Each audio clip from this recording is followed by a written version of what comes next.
म्हणजे कोणाला पाहिजे असली तरी विचार करून गडबड केल्या म्हणून तसं व्हायला नको, एकच केल्या म्हणून. गेले 2 दिवस तुम्ही या ठिकाणी या कॅम्पसमध्ये आहात. तुम्हा सर्वांचं मी या शेवटच्या व्हॅलिडेटरी फंक्शनसाठी, प्राइज डिस्ट्रीब्युशन सेरेमनीसाठी मनापासून स्वागत करतो. जर टाळ्या वाजवू अगदी गंभीर होऊन आहे, मला माहिती आहे गंभीर. आज या निमित्तानं समारोप प्रसंगासाठी, पारितोषिक वितरणासाठी महाविद्यालयाचे उपप्राचार्य आदरणीय आणि मराठी विभागाचे प्रमुख डॉक्टर रमेश पोळ सर या ठिकाणी उपस्थित आहेत. त्यांचा आपण सर्वांनी टाळ्या वाजवून स्वागत. अध्यक्ष म्हणून महाविद्यालयाच्या ऑटोनॉमस, ज्याच्या ह्याच्यावरती हे कॉलेज चालतं, ऑटोनॉमस विभागाचे प्रमुख, रयत शिक्षण संस्थेचे life worker doctor Anna Patil sir, त्यांचं आपण या ठिकाणी स्वागत करतो. त्यानंतर ज्यांचा चेहरा तुम्हाला पूर्ण बघायला मिळाला नव्हता, जे स्पर्धक आले होते त्यांनाच तो बघायला मिळायचा, पण ते धाडस करत नव्हते, ते मागे बघायचे माफ करत. ते परीक्षा क्रमांक 1, परीक्षा क्रमांक 2 आणि परीक्षा क्रमांक 3 यांची नावं आणि त्यांचा परिचय सोनटक्के सर करून देतील. हा त्या प्रोसेस मधला पुढचा भाग आहे. या कार्यक्रमावरती पूर्ण नियंत्रण ज्यांचं आहे, ज्यांचे निरीक्षक म्हणून किंवा निरीक्षण करण्यासाठी म्हणून इथं आलेले आहेत, कर्मवीर विद्या प्रबोधिनीचे 2 सदस्य, त्यामध्ये ज्येष्ठ रयत सेवक आदरणीय निकम सर, पडद्यामागचे कलाकार आहेत, त्यांच्या मार्गदर्शनाखाली हे चालतं. आणि ज्यांना आम्ही नेहमी त्रास देतो ते श्री मुकुटराव साळुंके सर,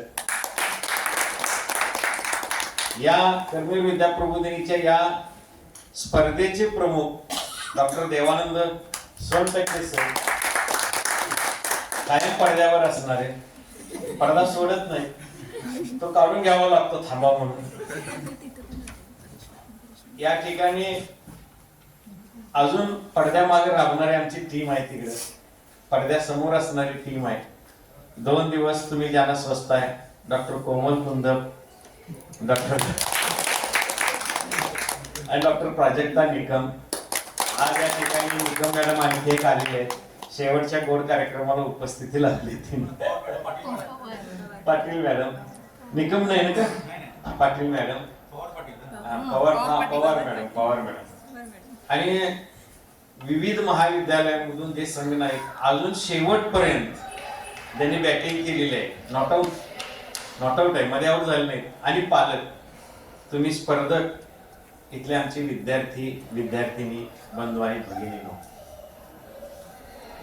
हा कार्यक्रम चांगला गोड व्हायलाच पाहिजे. कारण ह्या आठवणी नांदायला जाणाऱ्या बायकोला शेवटी आई टाटा बाय बाय करते, कारण ते चित्र शेवटपर्यंत पुढच्या वेळी येईपर्यंत लक्षात राहतं. हा शेवटचा आमचा टाटा बाय बाय तुम्हाला. हा कार्यक्रम, हे चित्र तुम्ही डोळ्यामध्ये ठेवून पुढच्या वर्षाची वाट पाहत असणार. त्या सोन्यासारख्या दिसणाऱ्या सोनेरी ट्रॉफीज कडे सगळ्यांची नजर आहे, आणि त्याचा रिझल्ट तयार होतोय, तो अजून येतोय. जरा कृपया सगळे आत या, बाहेरचे सगळे विद्यार्थी आत या. याच्यामध्ये या कार्यक्रमाच्या निमित्तानं मी आपणा सर्वांचं स्वागत करतो. तुम्ही बघितलं की किती टफ फाईट होती, निकाल काढणं ही खरी परीक्षकांची परीक्षा होती. त्यांनी सगळ्या वाचनांचं परीक्षण केलं, पण त्यांची परीक्षा याच्यामध्ये होती. त्या सगळ्यांची मनोगत आपल्याला ऐकायचे.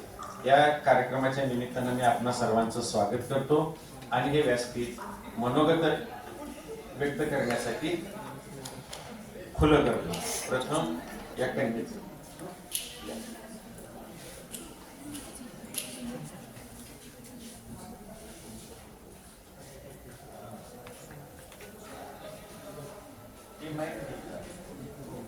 मनोगत झालं की लगेच त्याच वेळी तुझं मनोगत घे.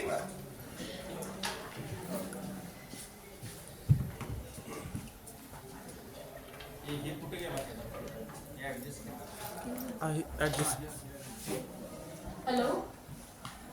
Hello everyone, this is Prachi Pralhad. Prahat Sagwekar. I am from KBB College, Vashi, Navi Mumbai.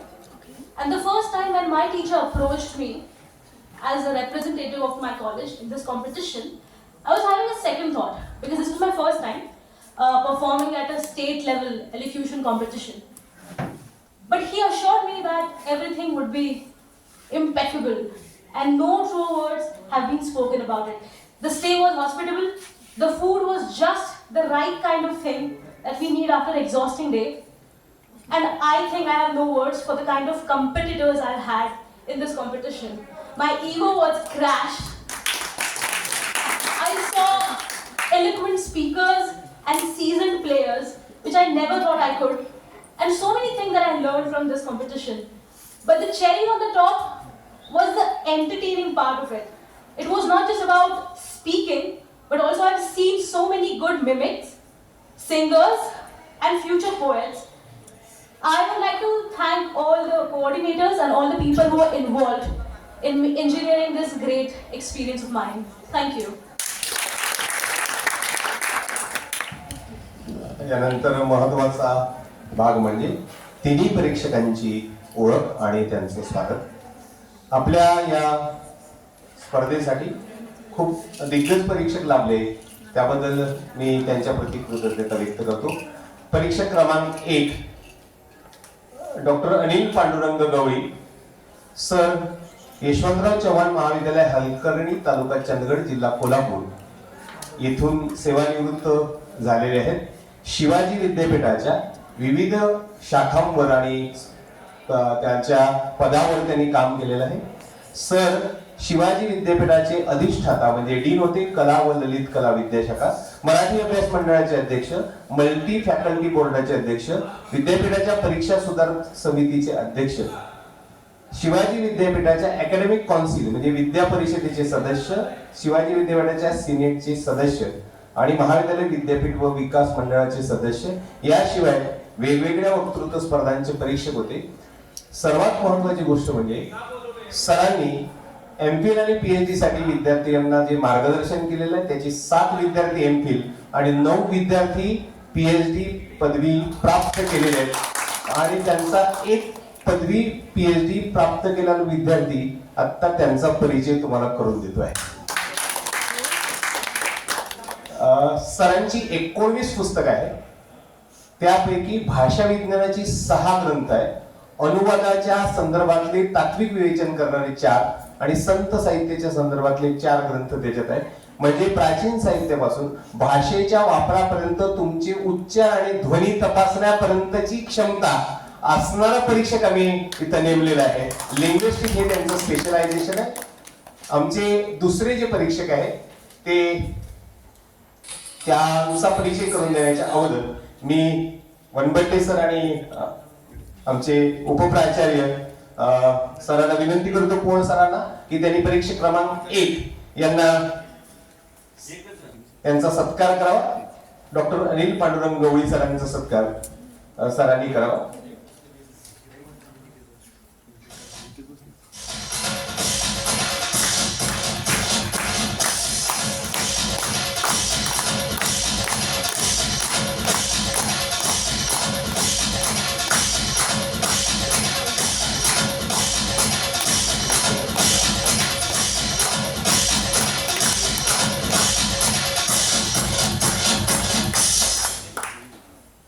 दुसरे परीक्षक Yogesh Sopan Borate, assistant professor, department of communication and journalism, Savitribai Phule, Pune university.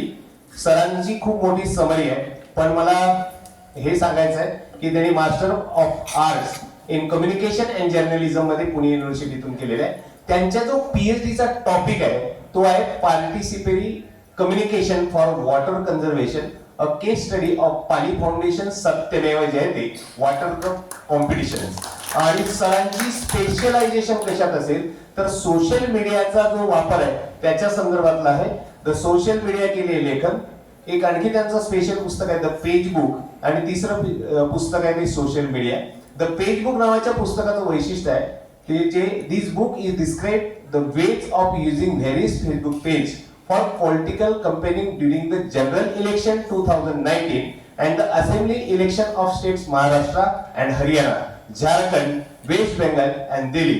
म्हणजे एक लक्षात घ्या, जो काही कंटेंट या समाज माध्यमावर येतो आहे त्याच्यातून जे काही पॉलिटिकल जाहिराती होत आहे त्याचा काय अनालिसिस आहे, त्याचा काय विश्लेषण आहे, त्याचा अभ्यास म्हणजे public behaviour in social media against society political याच्या संदर्भातला त्याच्याबद्दलचं हे पुस्तक आहे. आणि याच्यासाठी त्यांची मदत कोण घेते इंटरप्रिटेशन साठी, तर निवडणूक आयोग. आणि त्याच्यामुळे त्यांना एक special recognition, the special recognition certificate of chief election commission Maharashtra for the work social media expert and coordinator for social media monitoring team during the Maharashtra assembly. जोरदार टाळ्या त्यांच्यासाठी वाजवा.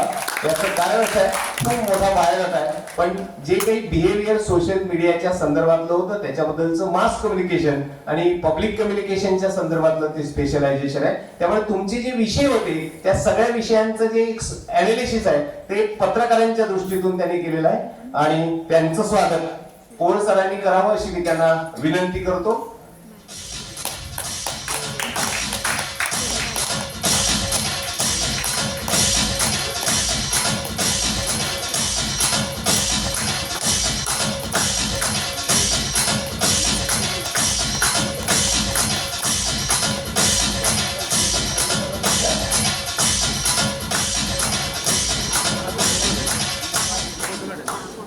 एक मराठीचे तज्ञ, दुसरे पत्रकारितेतले समाज माध्यमांचे तज्ञ आणि तिसरे जे आहे ते प्राध्यापक प्रमोद शंकर पाटील, विश्वासराव नाईक महाविद्यालय शिराळा सांगली येथे इंग्रजी साहित्याचे प्राध्यापक आहेत, इंग्लिश लिटरेचरचे. आणि सध्या शिवाजी विद्यापीठाच्या विद्यापीठ संघाच्या वक्तृत्वाचे ते प्रशिक्षक आहेत. म्हणजे सरांच्या माध्यमातून नॅशनल लेवलवर शिवाजी विद्यापीठ वक्तृत्वाचं ट्रेनिंग देतं. आणि सरांचं सर्वात महत्वाची गोष्ट म्हणजे आय हॅट्रोनिक ट्रेनिंग फोर्स या कंपनीच्या माध्यमातून 300 पेक्षा जास्त सॉफ्ट स्किल ट्रेनिंग त्यांनी घेतलेले आहेत. आणि या त्यांच्याकडून ट्रेनिंग घेणाऱ्या ज्या संस्था आहेत बँक ऑफ महाराष्ट्र पासून तर अल्ट्राटेक सिमेंट पर्यंत त्यांनी आतापर्यंत ज्या व्यावसायिक मुलाखती घेतल्या त्यांची नावं मी मुद्दाम वाचतो. प्रकाश मंदा आमटे, नाना पाटेकर, भरत जाधव, प्रशांत दामले, मारुती चितंपली, विश्वास नांगरे पाटील, तुकाराम मुंडे, विविध कंपन्या यांच्या त्यांनी इंटरव्ह्यूज घेतलेले आहेत. विविध कंपन्यांच्या जाहिरातीसाठी आणि डॉक्युमेंटेशन साठी त्यांनी लिहिलेलं आहे. आणि महाराष्ट्र वन विभागाच्या भीमतडी जत्रा पुणे, जीएस शाह, तुम्ही सगळे जर त्यांचा प्रोफाईल पाहिलं तर थक्क होईल इतके. याच्याशिवाय 500 पेक्षा जास्त राजकीय सामाजिक सांस्कृतिक कार्यक्रमाचे व्यावसायिक निवेदक म्हणून त्यांनी काम केलेलं आहे. विशेष निवेदन त्यांचं जे होतं, भारताच्या दौऱ्यावर असलेले पोलंडचे उपपंतप्रधान व शिष्टमंडळ यांच्यासाठी कोल्हापूरच्या भवानी मंडप येथे आयोजित शासकीय सांस्कृतिक कार्यक्रमाचे त्यांनी निवेदन केले आहे. इतकंच नव्हे तर मराठा लाईट इन्फंट्री बेळगाव तर्फे अखिल भारतीय सैन्याच्या त्या सैन्य दलाच्या राष्ट्रीय संचलनाचे समालोचक म्हणून त्यांनी काम केलेलं आहे. अवधूत गुप्ते, स्वप्नील बांदोडकर, जुईली जोगळेकर, विश्वजित बोरवणकर अशा टॉपच्या संगीताच्या कार्यक्रमाच्या रजनीचे म्हणजे संगीत रजनीचे त्यांनी निवेदन केलेले आहे. विविध जाहिरातींसाठी त्यांनी व्हॉइस ओव्हर आर्टिस्ट म्हणून काम केलेलं आहे. आणि आता महाराष्ट्रात 200 पेक्षा जास्त वक्तृत्व आणि वादविवाद स्पर्धांमध्ये पारितोषिके त्यांनी प्राप्त केलेली आहेत. आणि सरांचं वैशिष्ट्य असं तुम्ही जर पाहिलं असेल तर आम्ही त्यांच्या फाईलमध्ये रिमार्क लिहिण्यासाठी, तुमच्याबद्दलचे रिमार्क लिहिण्यासाठी कोरे कागद देतो. त्यांनी त्याच्यापेक्षा कोरे कागद मागून त्याला पंच करून पुन्हा एक्स्ट्रा कागद लावलेले आहे. इतकंच नव्हे तर ते असं मला म्हणाले, म्हणजे मला 2 गोष्टी त्यांच्याबद्दल तुम्हाला सांगावं असं वाटतं. आम्ही म्हणालो पहिल्या दिवशी इतके जण काय, तर ते म्हणाले उद्या कोण कोण काय काय विषयावर बोलणार ते सगळं मला माहिती आहे. आणि कोणत्या विषयावर बोलणाऱ्या मुलानं कोणत्या रंगाचे कपडे घातले होते आणि ट्रेनर म्हणून जे काम करत असताना मी आणि सर शिवाजी विद्यापीठाच्या विद्यार्थी विकास विभागासाठी काम करतो. मी सातारा जिल्हा समन्वयक आहे. मी त्यांची एक गोष्ट पाहिली, विद्यार्थ्यांचं वक्तृत्वाचं मूल्यमापन ते कुठून करतात, इथून नाही करत, ते भाषण सुरू करतात. तो उठतो कसा, चालत कसा येतो, माईक पासून किती अंतरावर राहतो, त्याची बॉडी लँग्वेज काय, इथपासूनच अनालिसिस हे ट्रेनिंग मध्ये करतात. तर असे तिन्ही परीक्षक आपल्याला लाभलेले. या तिसऱ्या सरांचं, प्रमोद पाटील सरांचं देखील स्वागत ए के पाटील यांनी करावं अशी मी त्यांना विनंती करतो. डॉक्टर अण्णा ए पाटील.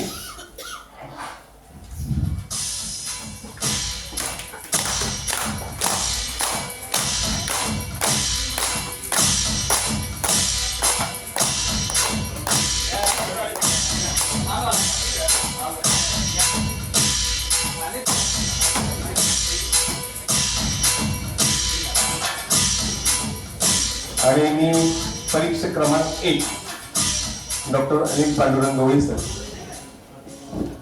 यायचे आहे ना अजून आले बरं. परीक्षकांचं एकांचं मनोगत होईल, हे कोणी करायचं त्याच्याबद्दलचा निर्णय त्यांनी घ्यावा.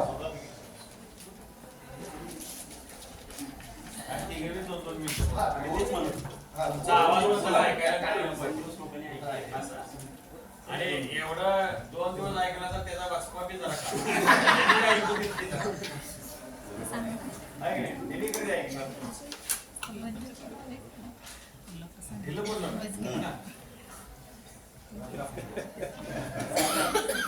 आता खेळ खराब.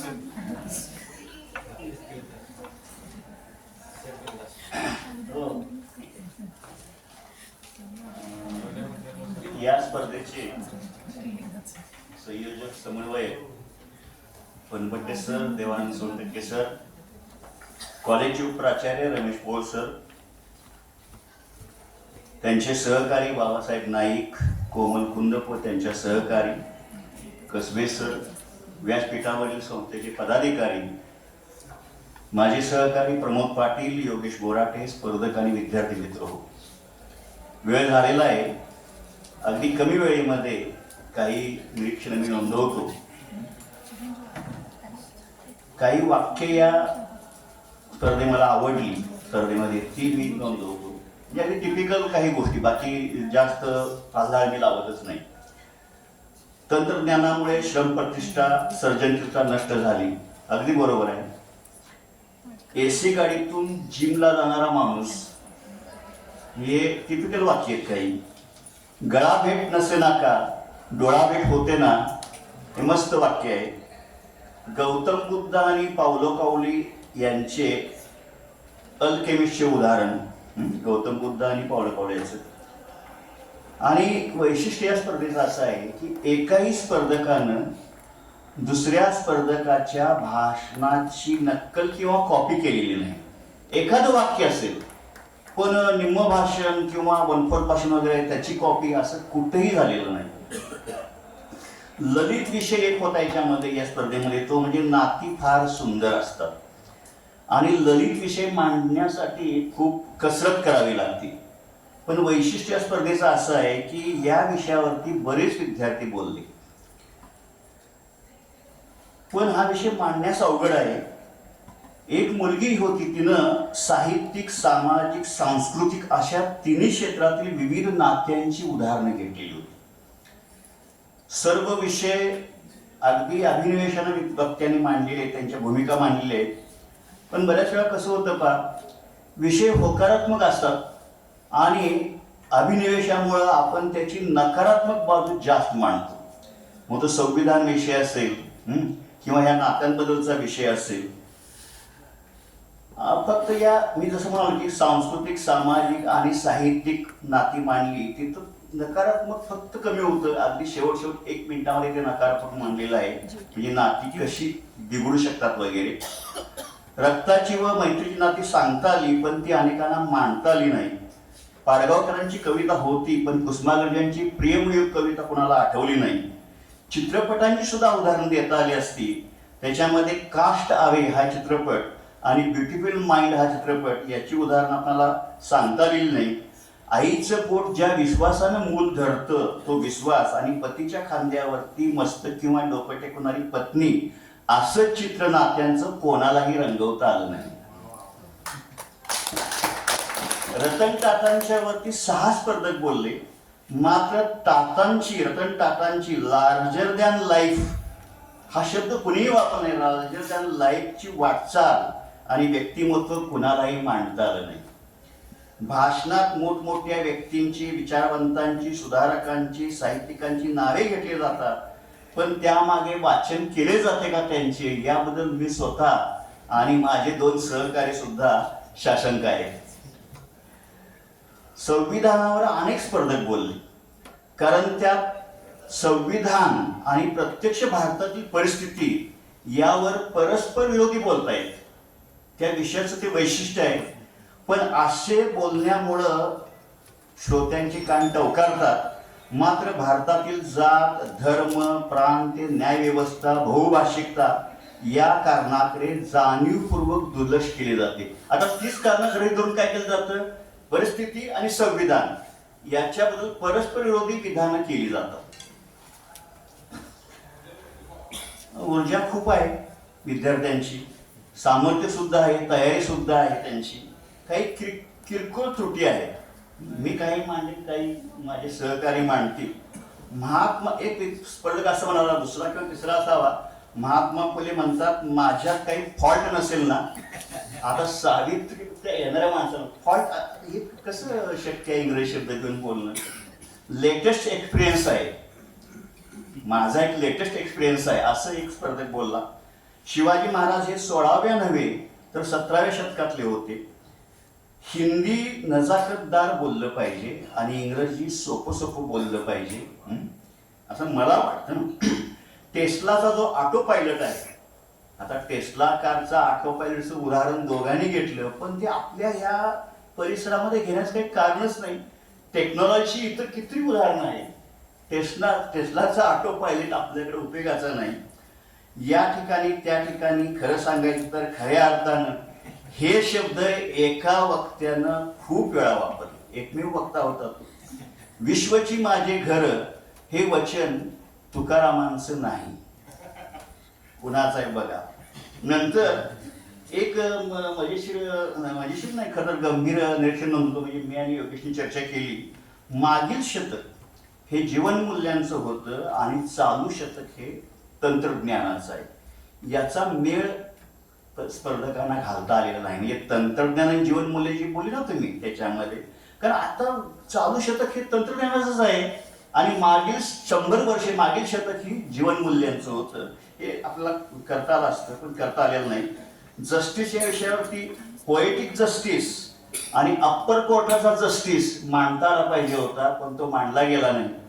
त्यानंतर भारत माता पाखरू कसं होईल, उत्स्फूर्तमध्ये भारत माता पाखरू मानलेलं आहे. संकेत ठरले आहेत ना, भारत माता, जटायू, फिनिक्स या प्रत्येकाचे संकेत ठरलेले आहेत. त्यांना पाखराची उपमा देणं हे खरं तर चुकीचं होतं.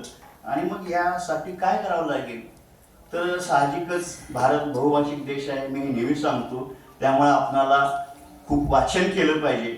तमस, रश्मीरती, राग दरबारी, गुनाहों का देवता, पिंजर असे हिंदी कलाकृती आहेत. विक्रम सेठ, सुदीप नगरकर, चेतन भगत, आर के नारायण, अरुंधती राय, नायपॉल असे इंग्रजी साहित्यिक आहेत. ज्ञानेश्वर तुकाराम आणि नेमाडे ते विनायक फोगाडे असंही वाचन केलं पाहिजे. तर ही बहुसांस्कृतिकता, बहुभाषिकता आपण जाणून घेण्यासाठी प्रवासही केला पाहिजे. आता वयानुसार तुमचा प्रवास कमी असेल पण वाचन व्हायला हरकत नाही. तुम्हा सर्वांना मी पुन्हा एकदा या पुढच्या वाचनासाठी शुभेच्छा देतो. तुम्हा सर्वांचं मनपूर्वक कौतुक करतो, अभिनंदन करतो. आणि रयत शिक्षण संस्थेमध्ये येणं मला कधीही आनंददायकच असतं. अनेक वेळा मी या कॉलेजवर आलेलो आहे आणि रयतच्या विविध कॉलेजवरती सुद्धा गेलेलो आहे. आपणा सर्वांना, रयत शिक्षण संस्थेच्या पदाधिकाऱ्यांना, इथल्या सर्व सहकारी प्राध्यापक मित्रांना मी धन्यवाद देतो आणि थांबतो. मी तुम्हाला आधीच सांगितलं होतं सरासा व्यासंग आणि वाचन आणि सूक्ष्मता भाषेच्या संदर्भातली, त्यामुळे परीक्षणाच्या संदर्भात तुम्हाला कळत असेलच. आणि मी त्यांच्या हाताखाली कसं PhD केलं असेल याचा तुम्ही अंदाज घेऊ शकता. दुसरे परीक्षक जे आहे ते बोराडे सर, मी त्यांना विनंती करतो की त्यांनी त्यांचं थोडक्यात मनोगत व्यक्त करावं.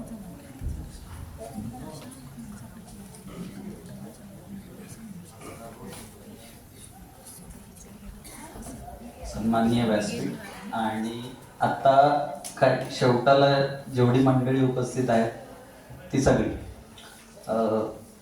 माझं बॅकग्राऊंड पत्रकारितेचं आहे आणि त्याच्यामुळे फॅक्ट्स बोलणं हे स्वभावात आहे.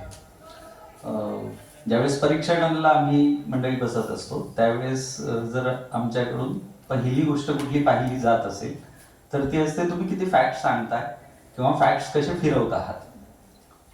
बरेचदा ओघात म्हणा स्पर्धेत आपण बोलत असतो, सरांनी मगाशी उल्लेख केला तो आवेशामुळे म्हणा, बरेचदा असं होतं की आपण त्यात गडबड करतो आणि ज्यावेळेस आपण असं व्यासपीठ निवडलेलं आहे की जे एक राज्य पातळीवरती देश पातळीवरती नावाजलेली संस्था म्हणून ओळखलं जातं, त्या संस्थेची म्हणून असणारी एक खूप मोठी परंपरा आणि त्या परंपरेत भर घालणारी ही एक स्पर्धा.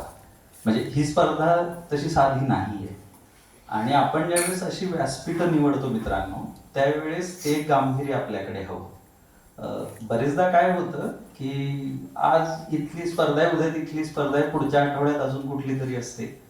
तुमच्याकडे आता बरीच दोस्त मंडळी अशी आहेत की ज्यांच्या तयाऱ्या आम्ही ऐकलेल्या असतात, ज्यांना प्रत्यक्ष वेगवेगळ्या स्पर्धांमध्ये ऐकलेलं असतं. आम्ही सुद्धा शोधत असतो काय नवीन येतं आहे, कोण काय बोलतं आहे. म्हणजे आमच्या तिघांच्याही ज्या गप्पा इथल्या इथे होत होत्या त्याचा एक आशय असाच राहिला होता कंटिन्युअसली. आणि खरं तर कालचा दिवस त्यातला होता की आम्ही सरप्राईज एलिमेंट शोधत होतो की अरे काही मिळतंय का आज. आणि पुन्हा हे लक्षात येत होतं की कदाचित गड्यानं तुमची जी नेहमीची सवय आहे की रिपोर्टिंग शेवटी करायचं आणि त्याच्यामुळे मग स्पर्धेला उशिरा उभं राहायचं, तर गड्यानं आम्ही त्या प्रोसेसमधून गेलेलो आहोत. त्याच्यामुळे तुम्ही काय करताय हे समजत असतं परीक्षकांना. स्पर्धकांना बरेचदा असं वाटत असतं की माहिती नाही, काय कळतंय का नाही.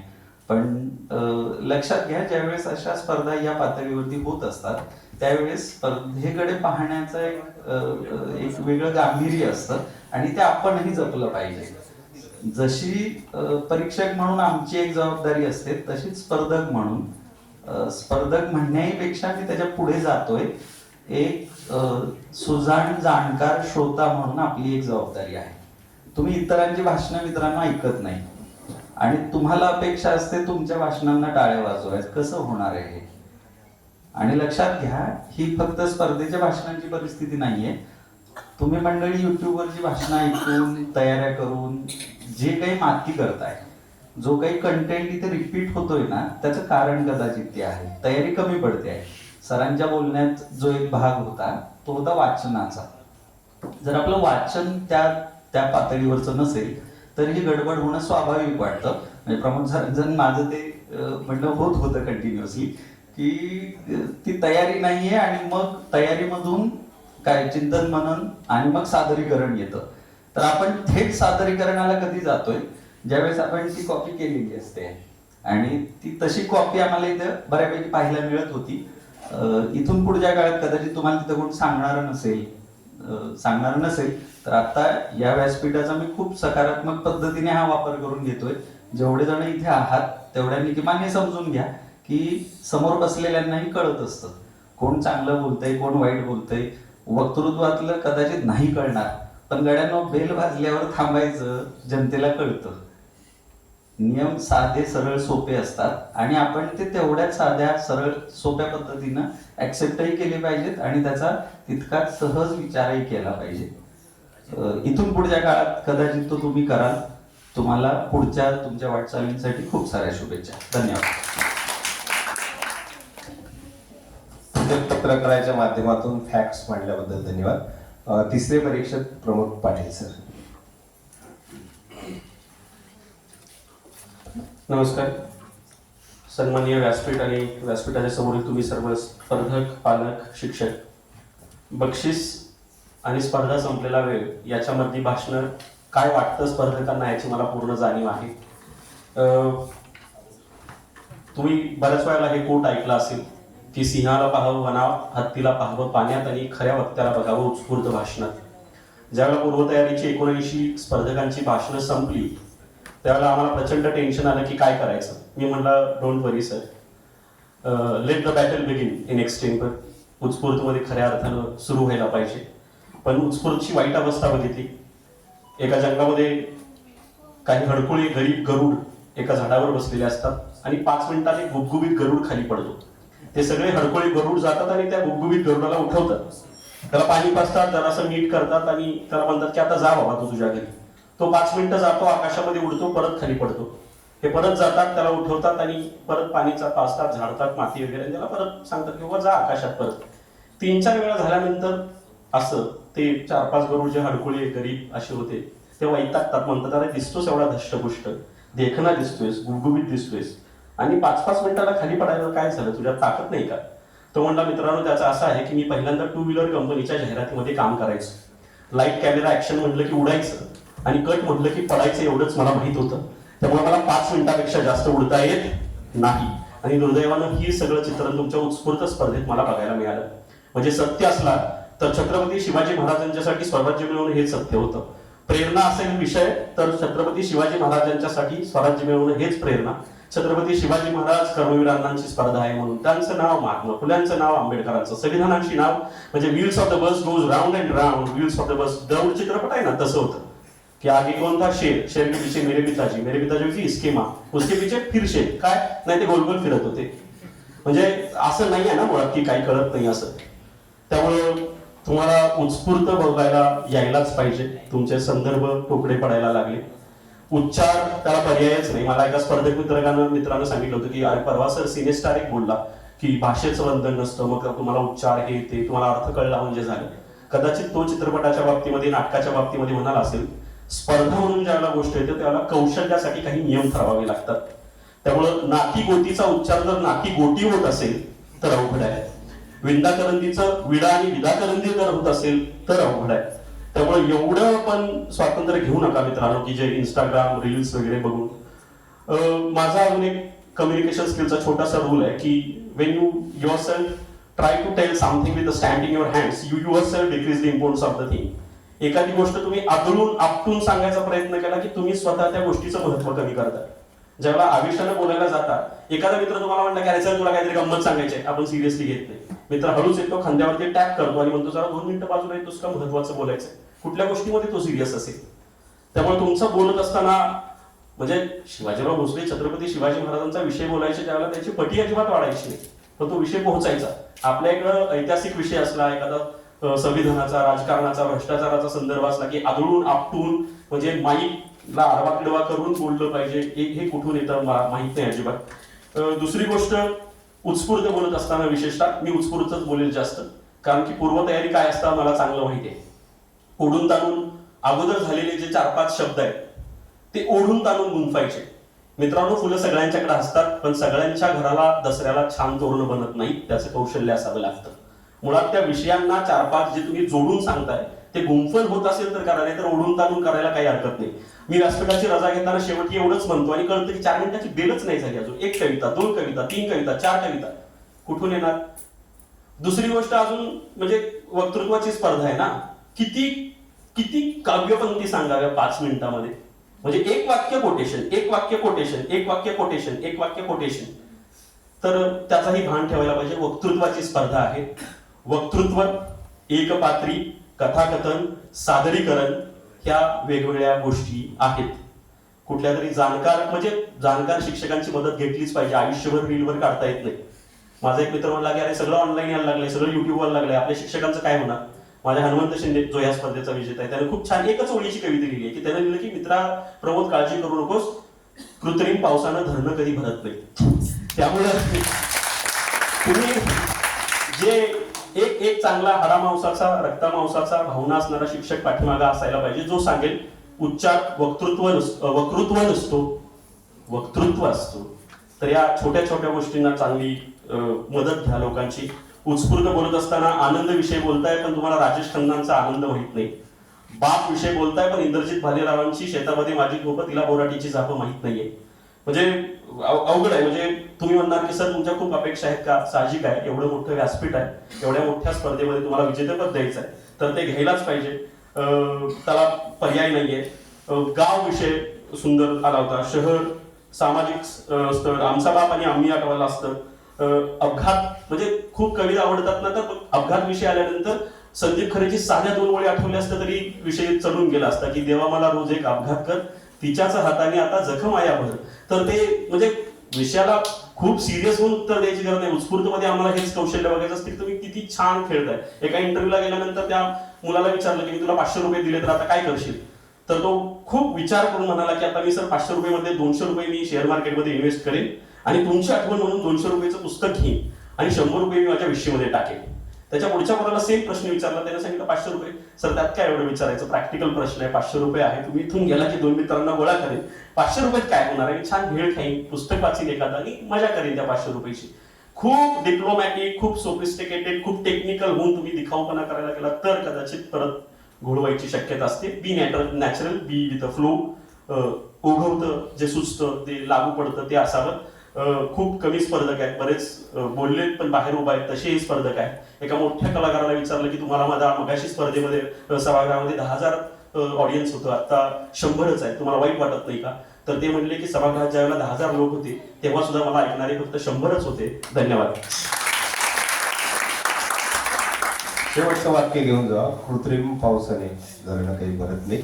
रयत शिक्षण संस्थेच्या राज्यस्तरीय आंतरमहाविद्यालयीन वक्तृत्व स्पर्धेच्या वर्ष 37व्या निकालाचं मी आता वाचन करत आहे.